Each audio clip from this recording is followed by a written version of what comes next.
Show का आगाज करेंगे उस मैसिव अपॉर्चुनिटी के साथ जो पाकिस्तान की तकदीर बदल सकती है। और सवाल यही खड़ा होता है कि जब इतने ज़्यादा मादनी वसाइल हमारे पास मौजूद थे इतने सालों तक, तो हम क्या कर रहे थे। लेकिन अब फाइनली किसी ने स्टेप लिया है और पाकिस्तान में 2 रोज़ा Pakistan minerals investment forum conference हो रही है, जिसके पहले रोज़ पाकिस्तानी कंपनियों के चीन, बरतानिया, जनूबी अफ्रीका, रूस और दीगर मुल्कों की कंपनीज के साथ समझौतों पर दस्तखत भी हो गए हैं। जी बिल्कुल, चीनी कंपनी ने जियोलॉजिकल सर्वे, रूसी कंपनी की जियो साइंटिफिक रिसर्च, जबकि जनूबी अफ्रीकी कंपनी ने डिजिटलाइजेशन और जदीद टेक्नोलॉजी के शोबों में दिलचस्पी का इजहार किया है।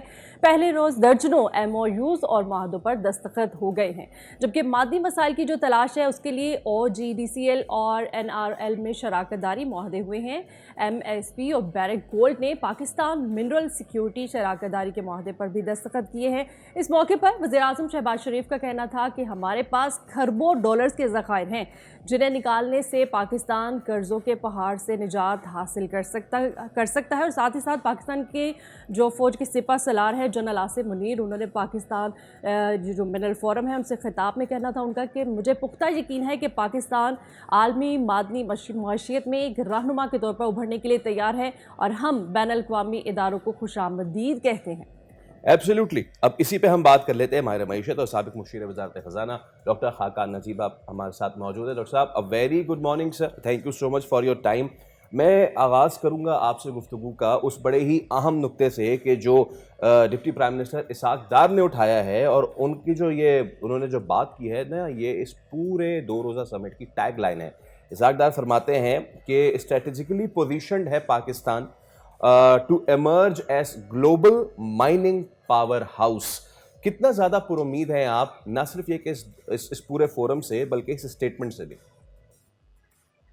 देखिए, मेरे लिए तो पाकिस्तान की जब हम इन्वेस्टमेंट की गुफ्तगू करते हैं, यानी कि ये डेट हर वक्त मल्टीलैटरल से बोरोइंग या दूसरे मुल्कों से बोरोइंग या अपने फिस्कल के मसाइल, मतलब इनसे निकल कर जब हम ये बात करते हैं कि एक मैक्रो स्टेबिलिटी सी है और अब वक्त ये है कि हम इन्वेस्टमेंट की ऑप्शंस जो हैं वो पाकिस्तान के डोमेस्टिक इन्वेस्टर के लिए भी और फॉरेन इन्वेस्टर के लिए भी सामने रखने की कोशिश करें।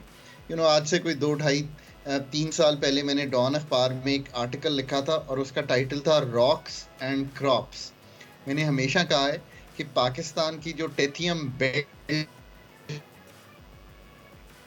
है, ये बहुत याद रखना, जिसका मतलब है कि कॉपर एंड गोल्ड के one of the biggest reserves in the world जो हैं वो पाए जाते हैं बलूचिस्तान में। मैं फिगर्स इसलिए नहीं पुट करता कि जब तक जियोलॉजिकल सर्वेज ना हो अब फिगर्स नहीं पुट कर सकते, बट जो इनिशियल थॉट्स हैं वो यही हैं उस पर। अब जो इसका एक अच्छी चीज़ हुई है वो ये है कि रेकोडेक चूँकि हमने कर लिया है। मैं हमेशा कहता हूँ कि कंट्रीज़ के पास होते हैं रिसोर्सेज, बट जब तक वो कुछ करके ना दिखाएं, turning the copper and gold in the earth, यानी कि अर्थ के अंदर से निकाल कर उसको प्रोसेस करके बाहर भेजते हैं, that really puts you on the map of countries जो ये काम करते हैं। क्योंकि आप 2029 में पाकिस्तान का पहला जो रिजर्व है वो बाहर भेजने के काबिल हो जाएंगे और $1 से $2 बिलियन की एक्सपोर्ट की तरफ बढ़ जाएंगे।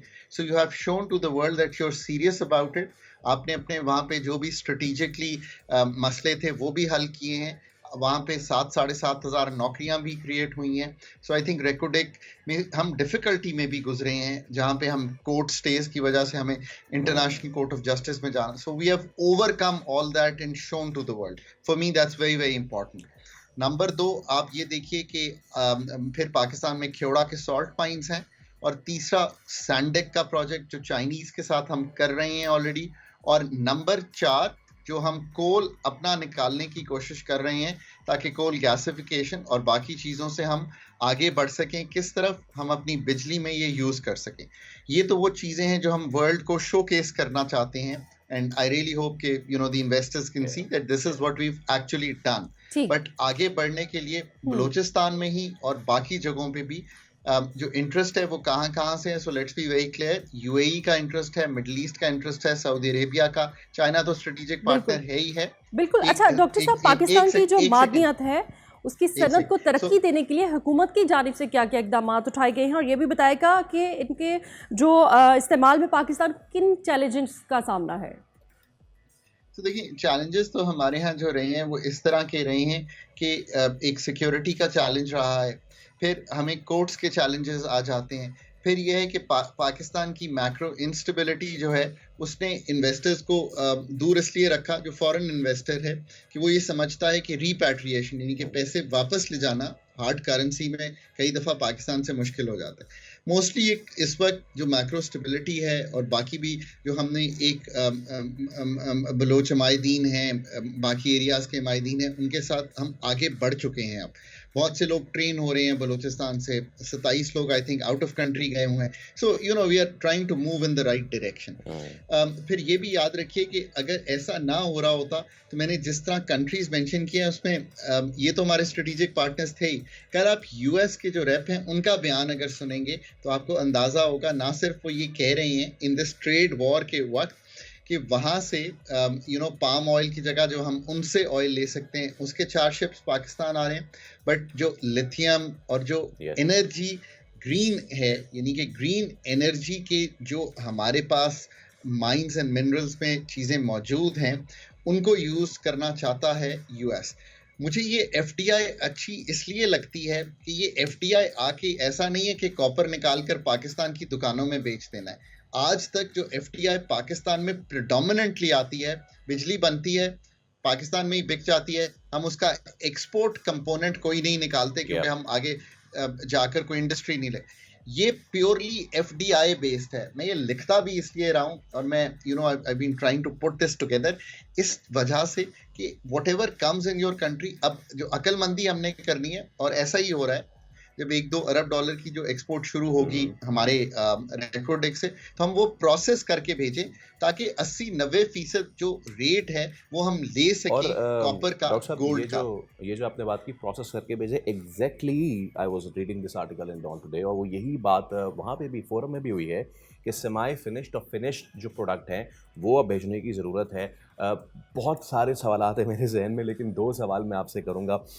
एक तो ये कि right from Balochistan to Gilgit Baltistan हमारे पास सिर्फ जेमस्टोन नहीं है, हमारे पास इंडस्ट्रियल मिनरल की इतनी बड़ी तादाद मौजूद है। गो इन चित्राल और आपके पास लाल पहाड़ हैं जहाँ पे आयरन और बिखरे हुए हैं, और अगले पहाड़ों पे मार्बल बिखरा पड़ा हुआ है। यू गो टू स्वात और वहाँ के जंगलों में चमकते पत्थर हैं और जो कि ऐसे ही सड़क पे पड़े रहते हैं ना। तो अब वक्त जाहिर सी बात आ गया है डॉक्टर साहब, 2029 का वक्त दिया गया है। क्या ये एक इनफ एम्पल टाइम है कि हमारी जिस वक्त, क्योंकि आपको इंडस्ट्री, हमारी मार्बल इंडस्ट्री, हमारी माइनिंग इंडस्ट्री की सूरत हाल ज़्यादा मालूम है, इज़ इट एम्पल टाइम कि हम तमाम तर चीज़ों को दुरुस्त करके 2019 तक अपनी फायर पावर में आ जाएंगे, या फिर वी नीड मोर टाइम, या फिर हमें इससे पहले कर लेना चाहिए? एक तो चीज़ ये है। दूसरी चीज़ ये, पाकिस्तान में यूएस का डेलीगेट आना, चाइना का डेलीगेट आना, एक फोरम में एक साथ बैठना, for me this is an absolute diplomatic win win situation. What do you think? देखिए, it makes me truly happy कि पाकिस्तान में ये जो बात थी कि हम इस ब्लॉक में या उस ब्लॉक में, on the economic diplomacy side, Pakistan is a country that wants to and should have a good relationship with everyone. 25 crore का मुल्क है, यंगर पॉपुलेशन है, इंग्लिश स्पीकिंग है। अब हर वक्त मुश्किलों की बात कर करके हमने मुल्क के इन लोगों के दिमाग जो है उस पर एक चीज़ हावी कर दिया। यार, लेट्स मूव फॉरवर्ड। फोरम और putting mines and minerals as one of the growth engines for Pakistan for me is a very very important thing. But मैं गलत बात भी ये नहीं करूँगा कि ये कहूँ कि ये बहुत आसान है। अभी रेकोडिक की फाइनेंशियल क्लोज होगी, हमें 4 से 6 बिलियन डॉलर उसमें डालने हैं, जिसमें से 3 अरब डॉलर कर्जा होगा, कुछ हम इक्विटी डालेंगे, कुछ बैरक डालेगा। ठीक है, so let's be very very realistic, हम लोगों को सही पिक्चर दें, but we have to move forward. अब बैरक के साथ ही हम आगे बढ़ सकते हैं और ब्लॉक्स में हम सऊदी अरेबिया के साथ बात कर रहे हैं इन्वेस्टमेंट की। देखिए, हमारे पास जैसे मैंने कहा salt mines, industrial raw material, आपने जिक्र किया जेम्स एंड स्टोन, फिर जो ग्रीन एनर्जी के चीज़ें हैं हमारे पास, यानी कि वो मिनरल्स जो ग्रीन एनर्जी में यूज़ होते हैं। फिर यार हमने गैस ही, मतलब हम 4000 MMCFD गैस लिया करते थे सुई से, अब 2-2500 MMCFD पे आ गए हैं। What have we done to the country? I mean you know really इतनी जो गुंजाइश थी पाकिस्तान में, इतनी जो हमारे पास करने की सलाहियत थी, वो सब हमने खो दी है। So we have to regain this. अच्छा, अब ये प्रोसेस ऐसा नहीं है 29 में तो ये निकल आएगा जो हमारा पहली एक्सपोर्ट शुरू होगी, but the next will take 5-7 years to do. So we have to be very realistic. But इसका कतई तौर पे ये मतलब नहीं है कि हम ये काम करें नहीं। कोल इससे जल्दी हम कर लेंगे, हम कोल की ट्रांसफर भी कर सकते हैं जो हमारे कोल के इंपोर्टेड प्लांट्स हैं। अब ये सारा काम जो है, इसका इम्पेटस जो है वो टूटना नहीं चाहिए किसी तौर पे भी। मैक्रो स्टेबिलिटी को भी नहीं खोना चाहिए। जिस तरह वो सीमेंट होती चली जाएगी, इंटरेस्ट भी बढ़ता चला जाएगा। What I saw yesterday in terms of the interest in Pakistan, you've said it exactly well. From the US all the way to Japan, जितने भी ममालिक बीच में आते हैं, they were there. और देखिए हमारा प्राइमरीली जो इंटरेस्ट है, अगर ये 3 जगहों पे, मिडल ईस्ट, यूएई, यानी कि एक interest Saudi Arabia included, plus China, and then we go all the way to US. But जो चीज़ हम नहीं भूलेंगे, Barrick Gold is a Canadian company that's there. Australia की 2-3 major companies, BHP Billiton, Rio Tinto, Fortescue Metals, they've been around in Pakistan too. So क्योंकि अच्छा अब कहा ये जा रहा है कि Recordec is a global standard project. That's very very important. I mean, to talk of my country having a global standard mines and minerals project makes me very very happy, because Yes. all the time we talk in terms of depression of things in Pakistan. इसका कतई तौर पे ये मतलब नहीं है कि हमें अपनी एनर्जी के मसाइल या बाकी जो काम करने हैं वो करके अपने हालात को ठीक नहीं करना है। इसका कतई तौर पे ये मतलब नहीं है। पर अगर आपको एक नया ग्रोथ इंजन अवेलेबल है और उसको आपको यूज़ करना चाहिए था। 1970-75 में जाके ये जियोलॉजिकल सर्वे हुए थे रेकोडेक की। आज खड़े हैं तो मैं एक कंफर्टिंग स्टोरी हम बिल्ड कर पाए हैं। So it takes that long. आने वाली माइंस जो हैं, छोटी माइंस जो हैं वो 3 से 4 साल में बिल्ड हो सकती हैं। Right. जो बड़ी माइंस हैं इस साइज की, वो 5 से 10 साल उनको लगते हैं। Okay. बट ये वर्क तो आपको करना पड़ेगा ना, ताकि मैं कभी कभी कहता हूँ, we hold this earth for the next generation. जैसे आप अपने बच्चों का ख्याल रखते हैं ना, क्यों उनको पढ़ाई कराते हैं? ताकि वो कल को बड़े होंगे, 20 साल बाद होंगे ना, कोई आज तो नहीं हो जाएंगे। आज शुरू करेंगे तो 22, 23, 24 साल में जाकर वो आपके स्कूल Absolutely, sir. जाएगा। Khakan sir, think of your country like that. Absolutely.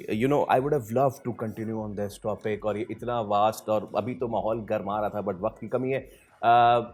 Let's reconnect again on this issue, because ये बहुत बड़ा वास्ट मैटर है। Thank you so much. Subscribe करें और बेल दबाएं ताकि कोई खबर रह न जाए।